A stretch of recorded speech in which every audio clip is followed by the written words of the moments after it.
Welcome back dear student. E lecture series strategic human resource management SHRM में आज अपना जो टॉपिक है वो है best fit and best practice approach. Best fit और बेस्ट प्रैक्टिस अप्रोच जो है ये रिवार्ड सिस्टम्स के साथ एसोसिएटेड है। रिवार्ड सिस्टम का मतलब क्या है कि जब भी कोई पर्सन किसी ऑर्गेनाइजेशन के अंदर वर्क करता है तो उसके वर्क के कारण कंपनी को जब कॉम्पिटिटिव एडवांटेज रिसीव होता है। कॉम्पिटिटिव एडवांटेज का मतलब ये है कि जो हमारे कॉम्पिटिटर हैं उन पर हम कैसे सक्सीड हों कंपटीशन में, तो वो कहलाता है कॉम्पिटिटिव एडवांटेज कहलाता है। तो ऑर्गेनाइजेशन की रिस्पॉन्सिबिलिटी है कि वो जो एम्प्लॉई हैं जिन्होंने कॉम्पिटिटिव एडवांटेज दिलाने में कंपनी की हेल्प की है उनको क्या रिवार्ड दिया जाए, तो वो कहलाता है आपका रिवार्ड सिस्टम कहलाता है। अब यहाँ पे जो अपना टॉपिक है वो है best fit and best practice approach. तो जो best fit and best practice approach है वो ये बताती है कि हर कंपनी को एक रिवार्ड सिस्टम यूज़ लेना चाहिए। यदि कंपनी रिवार्ड सिस्टम यूज़ में लेगी तो उसका जो रिवार्ड सिस्टम है उसको सपोर्ट करेगा, इसमें अचीवमेंट ऑफ कॉम्पिटिटिव एडवांटेज में उसको क्या करेगा हेल्प करेगा। तो हम यूँ कह सकते हैं कि वो जो ऑर्गेनाइजेशन जो बेस्ट फिट या प्रैक्टिस अप्रोच के अंदर रिवार्ड सिस्टम को इम्प्लीमेंट करते हैं वो कहीं ना कहीं कॉम्पिटिटिव एडवांटेज में होते हैं। और जब कॉम्पिटिटिव एडवांटेज हमें मिलेगा तो कहीं ना कहीं हमारी जो बिज़नेस ऑर्गेनाइजेशन है उसकी ग्रोथ भी होगी।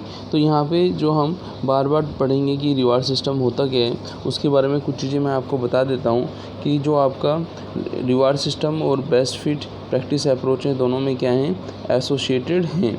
यदि कंपनी को कॉम्पिटिटिव एडवांटेज चाहिए, कॉम्पिटिटिव एडवांटेज को क्या करना है, कंपनी को अचीव करना है, तो उसको क्या करना पड़ेगा, रिवार्ड सिस्टम लेना पड़ेगा। और यही पर्सपेक्टिव कहलाता है बेस्ट फिट प्रैक्टिस कहलाता है। तो इसके लिए जो ह्यूमन रिसोर्स पॉलिसी बनेगी उसमें रिवार्ड सिस्टम को क्या करना चाहिए, हमें इम्प्लीमेंट करना चाहिए। और यदि रिवार्ड सिस्टम होगा तो उससे क्या रिजल्ट आएगा, उससे जो हमारे एम्प्लॉई होंगे वो क्या होंगे, हाईली मोटिवेटेड होंगे और हाईली कमिटेड रहेंगे किसके रिगार्डिंग, ऑर्गेनाइजेशन को कॉम्पिटिटिव एडवांटेज दिलाने के लिए। अब आपको समझ आ गया होगा कि जो बेस्ट फिट या बेस्ट प्रैक्टिस अप्रोच है वो किससे एसोसिएटेड है, आपके रिवार्ड सिस्टम से एसोसिएटेड है। अब हम इसी चीज़ को आगे बढ़ाते हुए कुछ पॉइंट डिस्कस करेंगे जो preferred list of 7 HR practice के नाम से जानी जाती है। ये जो 7 HR प्रैक्टिसेस हैं ये कॉम्पिटिटिव एडवांटेज में हमें हेल्प करती हैं। जो हम किसके अंदर पढ़ रहे हैं, आपकी बेस्ट सेट या बेस्ट प्रैक्टिस अप्रोच के अंदर पढ़ रहे हैं। पहला क्या है, एम्प्लॉयमेंट सिक्योरिटी, कि एम्प्लॉय को क्या मिलनी चाहिए, सिक्योरिटी मिलनी चाहिए। दूसरा क्या है, सेलेक्ट हायरिंग। सेलेक्टिव हायरिंग का मतलब ये है कि जब हम एम्प्लॉय को हायर करते हैं तो उन्हीं एम्प्लॉय को हमें सेलेक्ट करना चाहिए जिसमें हमें वो चीज़ HR को दिखती है कि इसमें कॉम्पिटिटिव एडवांटेज दिलाने की एबिलिटी है, जो कमिटेड है, मोटिवेटेड है, ये सब चीज़ें। Self manage team and team working, कि रिवार्ड सिस्टम के अंदर जो बेस्ट फिट अप्रोच है उसके लिए सेल्फ मैनेज टीम का होना ज़रूरी है। टीम में कोऑर्डिनेशन होगा तो तभी वो कॉम्पिटिटिव एडवांटेज में अटेन कर सकती है। फिर हाई पे कंटीजेंट ऑन कंपनीज परफॉर्मेंस, यदि कंपनी की परफॉर्मेंस इससे इंक्रीज़ होती है तो वो पे में भी क्या करती है, हाइक देती है। अब कंपनी क्या करेगी, बार बार अपने कॉम्पिटिटिव एडवांटेज के लिए एम्प्लॉय को क्या देगी, एक्सटेंसिव ट्रेनिंग देगी। तो फिफ्थ पॉइंट क्या है, एक्सटेंसिव ट्रेनिंग है।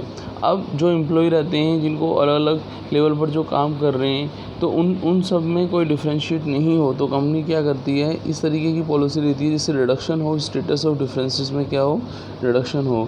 और जो भी इंफॉर्मेशन उनको चाहिए बेस्ट प्रैक्टिस के लिए या फिर रिवार्ड सिस्टम को इम्प्लीमेंट करने के लिए, तो वो शेयरिंग पर भी बिलीव करते हैं कि हमें उस इंफॉर्मेशन को क्या करना चाहिए, शेयर करना चाहिए। तो अब हमने ये जो 7 पॉइंट पढ़े थे, चाहे वो एम्प्लॉय सिक्योरिटी हो, चाहे वो सिलेक्टिव हायरिंग हो, चाहे वो सेल्फ मैनेज टीम हो, चाहे वो टीम वर्किंग हो, चाहे वो हाई पे हो जो कंपनी की परफॉर्मेंस को बढ़ाए, चाहे वो ट्रेनिंग हो, चाहे वो जो डिफरेंसेस हैं, स्टेटस डिफरेंसेस उनमें कमी करना हो, और चाहे वो रेटेड इन्फॉर्मेशन को क्या करना हो, शेयर करना हो। तो ये जो 7 पॉइंट हैं ये HR प्रैक्टिसेस मानी जाती हैं किसके लिए, कॉम्पिटिटिव एडवांटेज के लिए। अब हम बढ़ेंगे आगे और हम ये देखेंगे कि जो बेस्ट फिट थ्योरी है उसे हम जब इम्प्लीमेंट करते हैं तो किन किन चीज़ों का हमें ध्यान रखना चाहिए। जैसा कि आप देखें, द कंटीजेंट और best fit approach question the universality assumption of the best practice perspective, कि जो आपकी ये जो स्ट्रेटजी है, बेस्ट फिट थ्योरी है, ये हमें हेल्प करती है कि हमारे जो HR की एक्टिविटीज़ हों, जो ऑर्गेनाइजेशन के अंदर जो एनवायरनमेंट है उसके अंदर हम फॉलो करें इसको, ऐसी स्ट्रेटजीज़ को जो एम्प्लॉय को मोटिवेट करें, चाहे वो जॉब की सिक्योरिटी की रिगार्डिंग हो, चाहे उनको ट्रेनिंग प्रोवाइड करके उनकी डेवलपमेंट की रिगार्डिंग हो। ये सब चीज़ें जो हमने डिस्कस की थी, अभी 7 पॉइंट हमने डिस्कस किए थे, वो कहीं ना कहीं बिज़नेस की जो नीड्स हैं उनको क्या करती हैं, पूरी करती हैं, जो रिवार्ड सिस्टम में चाहिए होती हैं। बेस्ट फिट अप्रोच के लिए क्या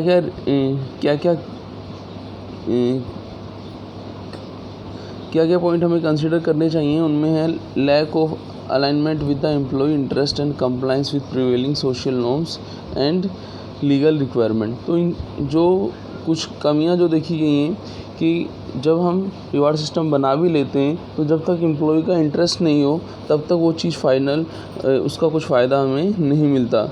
हमें बिज़नेस स्ट्रेटजी के अंदर इस तरीके की स्ट्रेटजी बनानी चाहिए कि वो कॉम्प्लेक्स नहीं हो, उसको वो इस तरीके की हो, इनोवेटिव हो, कॉस्ट रिडक्शन हो, क्वालिटी एनहेंसमेंट हो, जिससे मोटिवेट होकर एम्प्लॉय क्या करें, उसके साथ जुड़ें। ठीक है ना। और हमें जब हम बात करते हैं स्ट्रेटजी की, तो स्ट्रेटजी के अंदर वही चीज़ें हमें ध्यान रखनी है कि वो क्या होनी चाहिए, PR होना चाहिए, प्रोएक्टिव होनी चाहिए, और क्या होनी चाहिए, रिएक्टिव होनी चाहिए।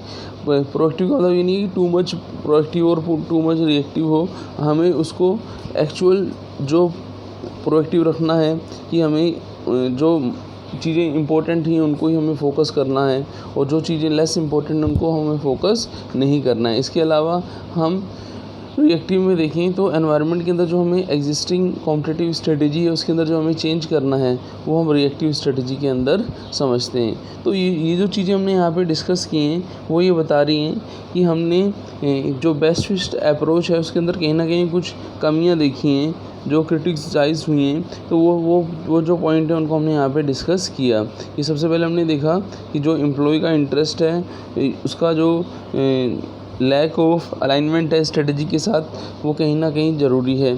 ठीक है ना। जो काम होता जा रहा है इंटरेस्ट एम्प्लॉय का, बिजनेस स्ट्रेटजी है, ठीक है ना, उसका यूज़ हमें करना चाहिए इनोवेशन के लिए, कॉस्ट रिडक्शन के लिए, क्वालिटी एनहेंसमेंट के लिए, और कहीं ना कहीं स्ट्रेटजी को हमें क्या बनाना है, प्रोएक्टिव और रिएक्टिव बनाना है। अब हम ये देखेंगे कि कुछ फर्म्स ऐसी रहती हैं जो एनवायरनमेंट के अकॉर्डिंग तो चेंज लाती हैं, लेकिन उन्हें कुछ चेंजेस और करने पड़ते हैं बेस्ट फिट अप्रोच के लिए। तो वो चेंजेस क्या क्या हैं, तो पहला क्या है, congruence with the business strategy, फिर है सेकंड है मैचिंग फर्म्स डेवलपमेंट स्टेज, फिर है डायनेमिक, फिर है आपका ऑर्गेनाइजेशन कैरेक्टरिस्टिक्स।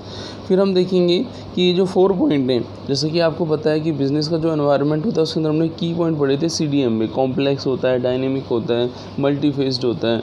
तो वही चीज़ें यहाँ पे आएंगी हमारे सामने जब हम स्ट्रेटजी को इम्प्लीमेंट करेंगे, तो एनवायरनमेंट भी क्या करेगा, उसको इफ़ेक्ट करेगा। तो उन चीज़ों को हमें यहाँ पे रिमूव करना है। उन चीज़ों को जब तक हम रिमूव नहीं करेंगे तो कहीं ना कहीं हमें स्ट्रेटेजिक ह्यूमन रिसोर्स मैनेजमेंट में प्रॉब्लम आएगी, और स्ट्रेटेजिक ह्यूमन रिसोर्स में जब प्रॉब्लम आएगी तो हमें उसके लिए कुछ रिगार्डिंग कुछ डिसीजन लेने होंगे।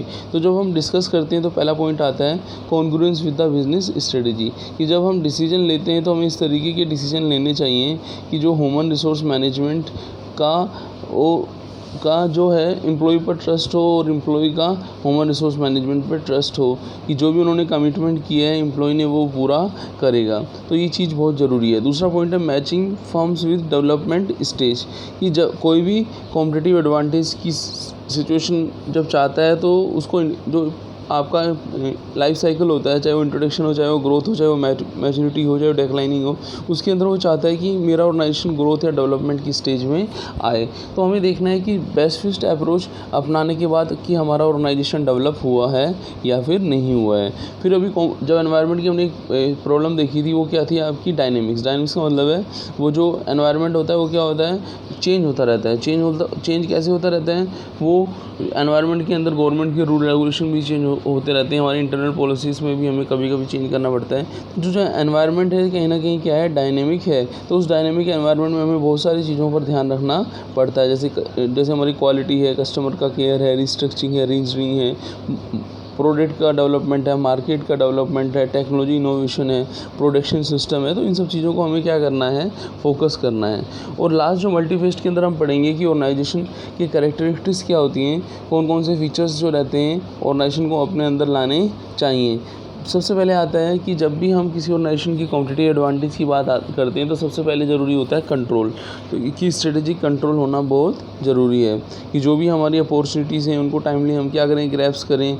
उनके लिए जो फ्लेक्सिबिलिटी रहे, हम अपने रिसोर्सेज को कम ज़्यादा कर सकें। हम जो भी स्ट्रेटेजिक एडवांटेज के लिए जो भी हमें इनपुट चाहिए वो सब हमारे पास अवेलेबल हों। तो ऑर्गेनाइजेशन की कैरेक्टरिस्टिक्स के अंदर पढ़ेंगे हम। अब देखिए कुछ प्रॉब्लम्स आती हैं बेस्ट फिट अप्रोच को इम्प्लीमेंट करने में। तो वो क्या है, देखो पहला क्या है आपका the diversity of strategic process level and styles. की बिजनेस के अंदर जो स्ट्रेटजी के लेवल होते हैं, प्रोसेस होती है, उनमें थोड़ा डिफरेंस होता है।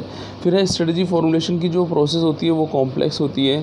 फिर है बिजनेस स्ट्रेटजी की जो नेचर होती है वो हमें इफ़ेक्ट करती है। बिजनेस स्ट्रेटजी के अंदर हम डिफरेंट बिजनेस की फर्म्स की बात करते हैं। फिर जो HR से रिलेटेड जो इशू होते हैं वो क्वालिटेटिव नेचर के होते हैं, तो उन पर भी हमें फोकस करना चाहिए और हमें इंटीग्रेट करना चाहिए इन सब चीज़ों को क्या करने में, सोल्व करने में। तो ये प्रॉब्लम्स जो HR बेस्ट फिट या कंटिजेंसी मोड के अंदर हम देखी गई हैं वो यही हैं कि जो आपकी डाइवर्सिटी है किसकी स्ट्रेटजिक प्रोसेस के अंदर, कॉम्प्लेक्सिटी है किसकी स्ट्रेटजी फॉर्मुलेशन के अंदर, और बिजनेस स्ट्रेटजी के इवोल्यूशनरी नेचर जो है वो भी इफ़ेक्ट करती है। तो हमने यहाँ पे देखा कि यदि ये सब चीज़ें नहीं होंगी तो जब इनका एब्सेंस होगा तो कहीं ना कहीं बिजनेस स्ट्रेटजी हमारी इफ़ेक्ट होगी और HR से रिलेटेड इशू भी क्या होंगे, बढ़ेंगे। तो हमें इन सब पर कंट्रोल रखना है, इनमें इंटीग्रेशन रखना है, तभी हम बेस्ट फिट अप्रोच को यूज़ करके हम कॉम्पिटिटिव एडवांटेज में आ सकते हैं। और अब ये जो हमने 7 C's जो पढ़े थे इनको हमने पहले ही डिस्कस कर लिया था। आगे वो नेक्स्ट वीडियो में अब हम मिलेंगे, उसमें हम नेक्स्ट कोई टॉपिक लेंगे SHRM का। थैंक्स।